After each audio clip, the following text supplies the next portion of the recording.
Okay. Hi friends, welcome to எல்லாம் don't worry be happy 11. So இன்றைக்கி வந்து யார் கூட பேச போகிறேன்னா, அவர் வந்து ஒரு எக்ஸ்பர்ட்டு, F1 பொறுத்த வரைக்கும் ஒரு எக்ஸ்பர்ட் அவர். ஸோ அவர்கிட்ட தான் இந்த ஒன் கான்வர்சேஷனு. சப்போஸ் ஏன்னா அதுக்கு முன்னாடி 2 ரேசஸ் நடந்திருக்குது. அது வந்து அதை பற்றி நம்ம பேசலை. இது வந்து ஒரு புதிய தொடக்கமாக ஒரு புதிய சீரீஸாக இருக்கும்ன்ட்டு நாங்கள் நம்புகிறோம். ஸோ இன்கேஸ் இது வந்து உங்களுக்கு பிடிச்சிருந்துச்சுன்னா வந்து வி வில் கோ ஃபார்வர்ட். எல்லா கிராண்ட் பிரிக்ஸும் நம்ம இது பண்ணலாம். ஸோ இன்றைக்கான கொஷனு அண்ட் ஃபஸ்ட்டு அந்த கொஷனுக்கு முன்னாடி அவர் யார், அவர் பேர், அவரோட அருமை பெருமை அதெல்லாம் நான் சொல்லணும்னு அவசியம் இல்லை. அவர் பேசுகிறதுலேயே நீங்கள் தெரிஞ்சுப்பீங்க. அவர் பேர் வந்து வெங்கடகிருஷ்ணன். அவர் வந்து கரண்ட்டாக வந்து ஒரு கண்டென்ட் ரைட்டராக இருக்கார்.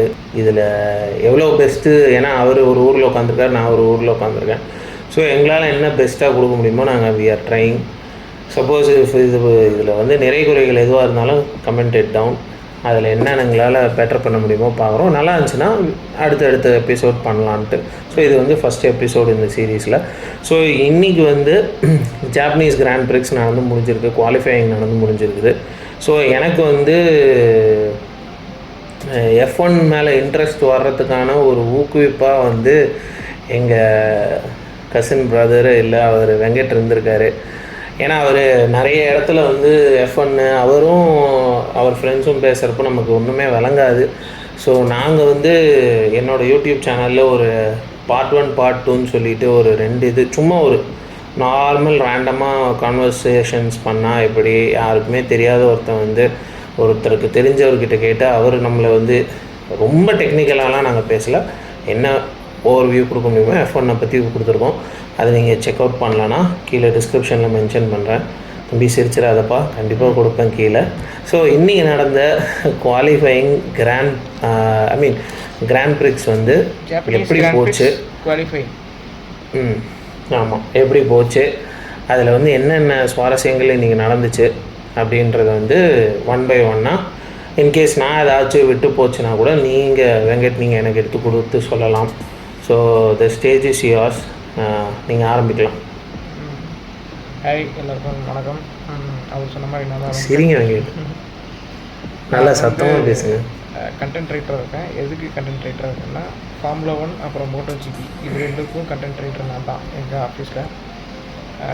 அவர் கேட்ட கொஸ்டின் என்னென்னா, ஜாப்பனீஸ் கிராண்ட் பிரிக்ஸ் இன்றைக்கி ஆக்சுவலாக வந்து குவாலிஃபையிங் செஷன், நாளைக்கு தான் ரேஸு. இன்றைக்கி குவாலிஃபையிங் செஷன் வந்து ரொம்ப நல்லாவே போச்சு. சொல்லப்போனால் வந்து யாரும் எதிர்பார்க்காத ஒரு விஷயம் என்னென்னா வந்து ரெட்புல் டிரைவர் வந்து ஃபஸ்ட் ப்ளேஸ் வந்திருக்காரு. அது வந்து ரொம்ப ஒரு நல்ல விஷயமாக நான் பார்க்குறேன். ஒரே ஒரு நிமிஷம் sorry to stop you. So இது வந்து எனக்கும் தெரியாதனால நான் அந்த கொஷின் வைக்கிறேன். யாருக்கு யார் ரைவல்ரி, ஒருத்தன் பெரிய ஆள், ஒருத்தன் அவனுக்கு கீழே, அந்த மாதிரி யார் அடிக்கடி முட்டிப்பாங்க. ஸோ இதில் நாளைக்கு யாரெல்லாம் வந்து ரொம்ப டஃப் கண்டென்டர்ஸ் யார், எத்தனை கம்பெனி வந்து இதில் வந்து இந்த ரேஸில் வந்து பார்ட்டிசிபேட் பண்ணுது, அதெல்லாம் 1 by 1 நீங்கள் அப்படியே சொன்னீங்கன்னா அதுவும் கொஞ்சம் ஹெல்ப்ஃபுல்லாக இருக்கும் எங்களுக்கு. ஓகே, ஒரு ப்ரீஃபாக வந்து சொல்கிறேன். ஃபார்முலா 1 பற்றி தெரியாதவங்களுக்கு ஃபார்முலா 1 என்னென்னா, அதுதான் வந்து பினாக்கிள் ஆஃப் மோட்டர் ஸ்போர்ட்னு சொல்லுவாங்க. பினாக்கிள் ஆஃப் மோட்டர் ஸ்போர்ட்னால் அதுக்கு மேலே எதுவுமே இல்லை, இதுதான் top level, highest level of racing. அதனால தான் அது பேர் ஃபார்முலா 1 அப்படின்னு வந்து சொல்கிறாங்க. ஃபார்முலா 1 பார்த்திங்கன்னா மொத்தம் வந்து 10 டீம் வந்து மொத்தமாக ரேஸ் பண்ணுவாங்க. 10 டீமில் ஒரு டீமுக்கும் 2 கார், 2 கார்னால் 2 டிரைவர். அப்போ டோட்டலாக வந்து 20 டிரைவர்ஸ் எதுக்காக போட்டி போடுறாங்கன்னா, அந்த formula 1 world championship. Formula 1 world சாம்பியன்ஷிப்ன்றது ரொம்ப பெருமையான ஒரு விஷயம். இந்தியாவில் வேணால் வந்து ஃபார்முலா 1 வந்து அந்தளவுக்கு இன்னும் ரீச் ஆகாமல் வந்துருக்காங்க. அஃப்கோர்ஸ் நிறைய பேர் தெரியும் ஃபார்முலா 1 பற்றி. இருந்தாலும் யூரோப்பில் அது ரொம்ப பெரிய விஷயம். ஏன்னா வந்து ஃபார்முலா பட் இங்கே இந்தியாவில் ஒரு தடவை நடந்துச்சு இல்லைங்க, ஒரே ஒரு தடவை நடந்துச்சு இல்லை, 4 தடவை நடந்திருக்கு. 2010 வரைக்கும் இந்தியாவில் நடந்திருக்கு. எங்கே நடந்திருக்குன்னா நம்ம கேபிட்டல் டெல்லியில் நடந்துச்சு. டெல்லி பக்கத்தில் வந்து டெல்லி டு யூபி போகிற வழியில் வந்து குட் இன்டர்நேஷ்னல் சர்க்யூட்னு ஒன்று இருக்குது. அந்த இடத்துல தான் அது வந்து இன்டர்நேஷ்னல் ட்ராக். இது ஃபார்முலா 1க்காகவே வந்து இந்தியன் கவர்மெண்ட்டும் ஃபார்முலா 1 சேர்ந்து கட்டின ஒரு ட்ராக். அது இப்போ வந்து ஃபார்முலா 1 நடக்காதனால வந்து யூஸ் இல்லாமல் இருக்குது. ஆனால் ரீசெண்டாக வந்து MotoGP கூட நடந்துச்சு அந்த இடத்துல. நான் நிறைய பேர் கேள்விப்பட்டிருக்கீங்க. ஓகே கம்மிங் ஓகே சொல்லுங்கள். Okay coming back to the first கொஷினு. ஸோ இதுக்கப்புறம் நம்ம டக்குன்னு இன்றைக்கி என்ன நடந்த சுவாரஸ்யமான விஷயங்கள்ல ப்ளஸ் வந்து யார் வந்து வின் பண்ணுவாங்க, சுசுகான்ற ஒரு ஜாப்பனீஸ் சர்க்கியூட் எப்படிப்பட்ட சர்க்கியூட்டு, அந்த சர்க்கியூட் வந்து யாரோட ஃபேவரட்டாக ரேஸ் பண்ண ரேசஸில் யாருக்காச்சும் இது ஃபேவரட்டாக, இது ரொம்ப ஈஸியாக நாளைக்கு ஜெயிக்கிறதுக்கான வாய்ப்புகள் இருக்குதா இல்லை டஃப்பாக இருக்குமா, அதெல்லாம் பற்றி ஒரு அந்த 5 கொஷின் நீங்கள் இது பண்ணிடுங்க. நம்ம அப்படியே வீடியோ கன்க்ளூட் பண்ணிப்போம். ஃபார்முலா 1 சுசுகா சர்க்கியூட் பொறுத்த வரைக்கும் பார்த்திங்கன்னா அது வந்து டிரைவர் டிமாண்டிங் சர்க்கியூட். நிறைய ட்ராக் இருக்குது, எல்லாமே புது ட்ராக்கு. இது வந்து பார்த்திங்கன்னா one of the oldest tracks. அதனால் வந்து பார்த்திங்கன்னா அதோட ட்ராக் லேஅவுட்டே ரொம்ப, அதாவது ஃபார்முலா 1லேயே இன்டர்செக்ஷன் இருக்கிற ஒரே ஒரு ட்ராக் வந்து சுசுகா மட்டும்தான். ஏன்னா வந்து ரோடுக்கு மேலே இன்டர்செக்ஷன்னா மேலேயா? ஓகே சாரி ரோடுக்கு மேலே நம்ம ஹைவேஸில் போகும்போது ரோடுக்கு மேலே பிரிட்ஜு போகும் பார்த்திங்களா, அந்த மாதிரி இன்டர்செக்ஷன் இருக்கிற ஒரே ட்ராக் வந்து சுசுகா தான். இந்த ட்ராக்கில் வந்து நல்ல மிஷினும் வேணும், அதை விட அதிகமாக நல்ல டிரைவர் வேணும். ஏன்னா டிரைவர்கிட்ட ஸ்கில் இருந்தால் மட்டும்தான் இந்த ட்ராக்கில் வந்து ஜெயிக்க முடியும்.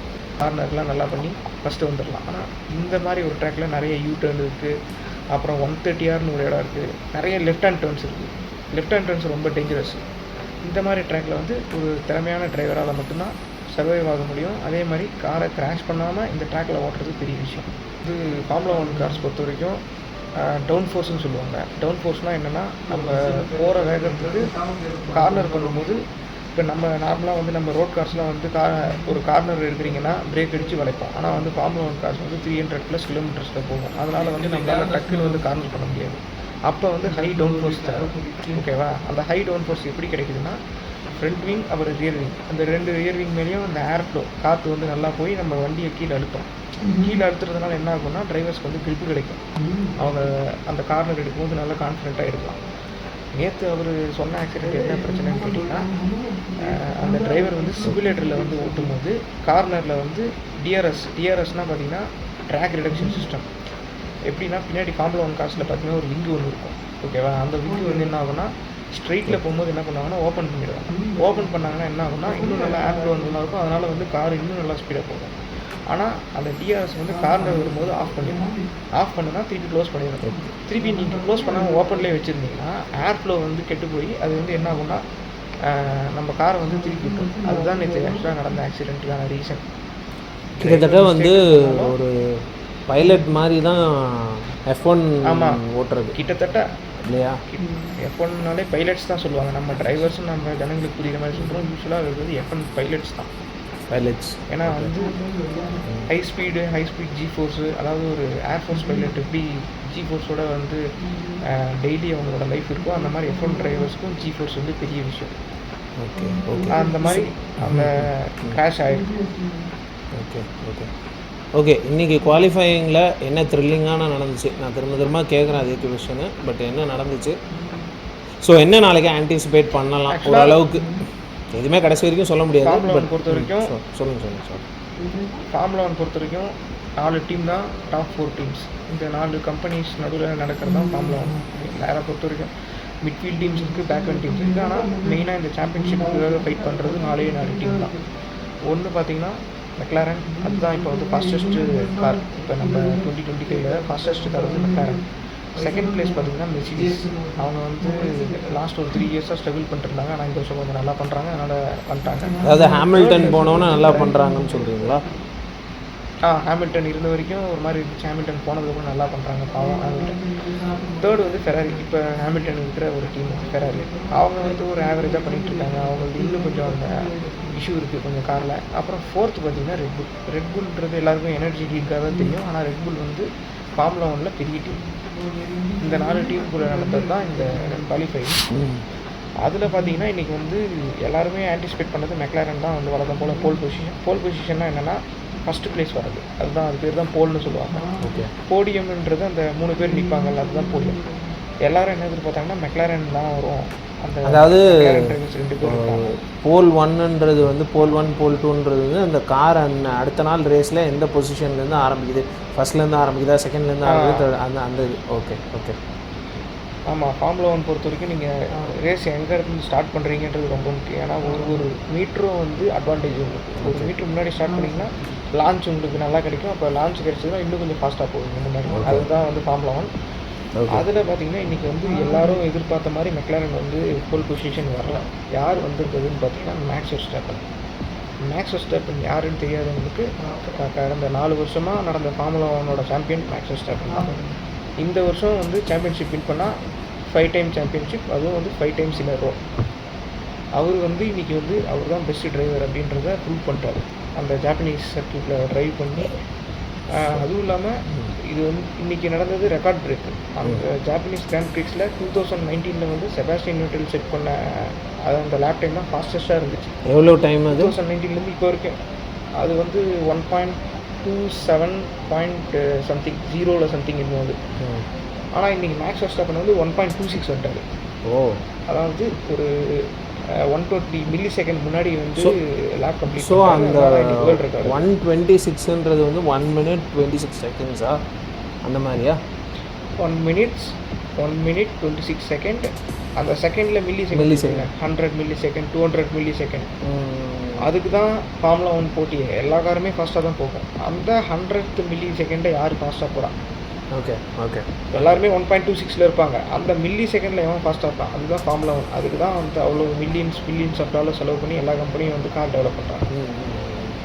Okay cool. ஸோ அப்போ நாளைக்கு வந்து there will be tough competition, ஒரு பயங்கர மோதல் இருக்கும்னு சொல்ல வரீங்க வந்து ரெட்புல்லுக்கும் மெக்லாரனுக்கும். நாளைக்கு அப்கோர்ஸ் கண்டிப்பாக. ஏன்னா நான் பார்த்த வரைக்கும் F1ல் வந்து ரெட்புல்லோட நீங்கள் சொன்னதை வச்சு சொன்னேன், ரெட்புல்லோட வண்டிங்க வந்து ஆக்சுவலாக ஹோண்டா தான் பண்ணுறாங்க and it is very tough to driver. And Max வெர்ஸ்டாப்பனுக்காக பண்ணுற வண்டி இல்லை அது பண்ணுறாங்க இல்லையா, இன்ஜின். ஓகே.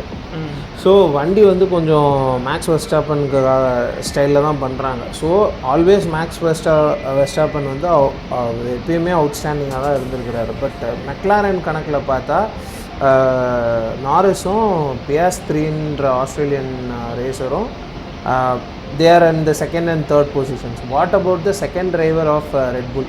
இப்போ அந்த ஜாப்பனீஸ் ஒருத்தர் வந்தார் இல்லைங்களா? ஆமாம், யூகி சுனோடா. அது வந்து என்னென்னா ரொம்ப ப்ராமிசிங்காகவே இருந்துச்சு. அவரோட ப்ராக்டிஸ் செஷனும் நல்லா இருந்துச்சு. ப்ராக்டிஸ் செஷனில் சொல்லப்போனால் மேக்ஸ் வெர்ஸ்டாப்பனையே பீட் பண்ணிட்டாரு அவர் யூகி சுனோடா. அந்தளவுக்கு குவாலிஃபையிங்கில் என்ன டைம் முடிச்சாரு? குவாலிஃபையிங்கில் 15th முடித்தார். ஓகே.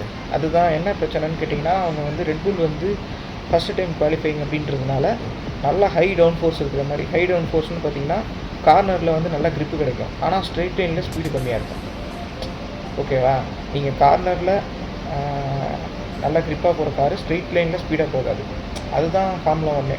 நம்ம கார்னர்லேயும் ஸ்பீடாக போகணும், அதே மாதிரி ஸ்ட்ரெயிட் லைன்லேயும் ஸ்பீடாக போகணும். அந்த பேலன்ஸை கண்டுபிடிக்கிறதுக்கு தான் எல்லா டீம்ஸும் போராடிட்டு இருக்காங்க. கார்னரில் எந்த கார் போகணும், ஆனால் அதுலேயும் வந்து இப்போ அதில் மெக்லாரன் ஸ்ட்ராங்கோ. ஓகே. ஸோ மெக்லாரன் டெக்னிக்கல் ஆஸ்பெக்டில் பார்க்குறப்போ சப்போஸ் மெக்லாரன் வண்டி கிடைச்சதுன்னா வெர்ஸ்டாப்பன் இன்னும் கூட ஸ்பீடாக போவாருன்னு சொல்லுவீங்க. மெக்லாரன்லாம் கிடைச்சதுன்னா வந்து வெர்ஸ்டாப்பனை தொடவே முடியாது. ஏன்னா இந்த மாதிரி இவ்வளோ ப்ராப்ளம்ஸ் இருக்குது. ஆக்சுவலாக ப்ராப்ளம் வந்து காரோட இன்ஜினில் எந்த ப்ராப்ளமும் கிடையாது, காரோட செட்டப்பில் தான் ப்ராப்ளம். அந்த காரோட டிசைனு, ஏரோடைனமிக்ஸ், இதில் தான் வந்து கார் வந்து ரெட்புல் கார் பிரச்சனை பண்ணுது. சப்போஸ் மெக்லாரன் மாதிரி எந்த ஒரு இஷ்யூ அவங்களுக்கும் இருக்கும், ஆனால் கம்மியான இஷ்யூ இருக்கும். மற்ற எல்லா காரை விட கம்மியான இஷ்யூ இருக்கிறதுனால அவங்க ஃபாஸ்டஸ்ட்டாக இருக்காங்க. ஓகே. அந்த மாதிரி கார்லாம் கிடைச்சதுன்னா மேக்ஸ் வெர்ஸ்டாப்பன் கண்டிப்பாக வந்து 5 டைம் சாம்பியன் தான் என்னை பொறுத்த வரைக்கும். ஓகே. இப்போ நாளைக்கு வந்து வெர்ஸ்டாப்பன் வின் பண்ணால் வந்து 5th டைம் இந்த ரோ வின் பண்ணுறாங்கன்றீங்க இல்லையா? ஜாப்பனீஸ் சர்க்கியூட்டில் 5th டைம். ஜாப்பனீஸ் சர்க்கியூட்டில் 5th டைம். ஸோ நாளைக்கு வந்து there will be heavy rivalry between McLaren and Red Bull. Heavy ரைவல்ரின்னு சொல்ல முடியாது. மேக்ஸ் வெர்ஸ்டாப்பன் வந்து போல் பொசிஷனில் மேக்ஸ் வெர்ஸ்டாப்பனை பீட் பண்ணுறது ரொம்ப கஷ்டம், அது ஓப்பனாக சொல்லிடுறேன். ஏன்னா மேக்ஸ் வெர்ஸ்டாப்பன் வந்து 1ல் இருந்துட்டாருன்னா லைட்ஸ் அவுட் ஆகிடுச்சுன்னா அப்புறம் காணாமல் போயிடுவார். அவரை பிடிக்கிறது ரொம்ப கஷ்டம். நாளைக்கு என்ன ஒரு சான்ஸ்னால் வந்து நாளைக்கு மழை வரத்துக்கு அதிக வாய்ப்பு இருக்குது அப்படின்னு சொல்கிறாங்க. மழை வந்தாலும் அந்த மனுஷன் வந்து பட்டாசு தானே கிளப்புவார். மழை வந்தாலும் மழையிலையும் மேக்ஸ் வெர்ஸ்டாப்பன் தான் பெஸ்ட்டு. இருந்தாலும் ஏதோ ஒரு ஸ்ட்ராட்டஜியாக ஏதோ ஒரு டயர் மாற்றும் போதோ ஏதோ ஒன்று பண்ணும்போதோ ஏதோ ஒரு வாய்ப்பு இருக்குது மழை வந்துச்சுன்னா. இல்லைனா வந்து ரேஸ் ஸ்டார்ட் தான் முக்கியம். ரேஸ் ஸ்டார்ட்டில் மெக்லாரன் கொஞ்சம் நல்லா பண்ணாங்கன்னா கண்டிப்பாக பீட் பண்ணலாம் மேக்ஸ் வெர்ஸ்டாப்பன். சரி, ஓகே. ஸோ இது வரைக்கும் போதும், நம்ம கன்க்ளூட் பண்ணலான்னு நான் நினைக்கிறேன். ஐ மீன் டக்குன்னு முடிக்கிற மாதிரி இல்லை. நம்ம என்னென்னு பொறுத்து இருந்து நாளைக்கு என்ன நடக்குதுன்னு பார்ப்போம். முடித்தோடனே இன்கேஸ் இந்த வீடியோ நல்லா போச்சுன்னா நம்ம நாளைக்கு ரேஸு ஃபர்தராக வர்ற கிராண்ட் பிரிக்ஸு எந்தெந்த கண்ட்ரீஸில் என்ன நடக்குது என்ன ஏதுன்ட்டு நாங்களும் எங்களுக்கு தெரிஞ்சதை வந்து ஷேர் பண்ணுறோம். உங்களுக்கு நீங்கள் தெரிஞ்சதை ஷேர் பண்ணுங்கள். ஆல்ரெடி நிறைய F1 ஃபேன்ஸ் இருப்பீங்க. ஸோ நல்லா வந்துச்சுன்னா நம்ம நெக்ஸ்ட் வீடியோவில் பார்ப்போம். And thank you Venkat, thank you for the short நோட்டீஸில் வந்து நீங்கள் இந்த வீடியோ தேங்க்யூ, ரொம்ப நன்றி. அண்ட் நீங்கள் வந்து தயவு செஞ்சு கமெண்ட் பண்ணுங்கள். நல்லா இருந்துச்சுன்னா கமெண்ட் பண்ணுங்கள், நல்லா இல்லைனாலும் கமெண்ட் பண்ணுங்கள். இதை வச்சு தான் நெக்ஸ்ட் வீடியோ வருமா என்னன்றது பார்ப்போம். And thank you Venkat, thank you viewers, thank you நண்பர்களே. See you in another video. Signing off. Cheers. Bye.